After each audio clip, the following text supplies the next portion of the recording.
আজকের ম্যাচটা ছিল আমাদের আসলে একটা ওয়ার্ম আপ স্বরূপ ম্যাচ আর কি। কারণ ফায়ার সার্ভিসের টিম অতটা তুলনামূলক ভালো না আর কি, মানে তুলনামূলক একটু দুর্বল। অন্যান্য যে টিমগুলো আছে তাদের সাথে ফায়ার সার্ভিস একটু দুর্বল। তবে আমাদের একটা ধারণা ছিল এদের দিয়ে এদের দিয়ে আমরা একটা ওয়ার্ম আপ করবো, ওয়ার্ম আপ সেশন তৈরি করব, তারপরে আমাদের নেক্সট ম্যাচ যেটা আছে ওই ম্যাচে আমরা খেলা নিশ্চিত, সেমিফাইনাল নিশ্চিত করবো। আমার সাথে সাথী ভাইরা যারা আছে তারা যেভাবে আমাকে সাপোর্ট দিছে, যদি এইভাবে লাস্ট ফাইনাল ম্যাচ পর্যন্ত যদি সাপোর্ট দেয়, ইনশাল্লাহ আমরা বিজয়ের মাসে বিজয় নিয়ে আসতে সক্ষম হব। পারফরমেন্স বলতে গেলে আমার খুবই ভালো লাগছে আর কি, যে এতগুলা পয়েন্ট হয়ে গেছে। আমি পয়েন্টের দিকে আসলে তাকাইনি, আমি দেখছি যে আমার দল কিভাবে উত্তীর্ণ হবে, আমি আমার পয়েন্টের দিকে তাকাইনি।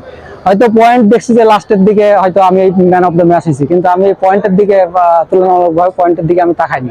আসলে ভালো লাগছে, অনেকদিন পরে ফেডারেশনের অ্যাডক কমিটি গঠন হওয়ার পরে এই প্রথম একটা খেলা দিল, তারপরে আয়োজনও মোটামুটি অনেক ভালো করছে। তো আমি মনে করব যে অনেকদিন পরে টুর্নামেন্ট খেলতে পারে আমার নিজের কাছে ভালো লাগছে আর কি, অনেক ভালো লাগছে।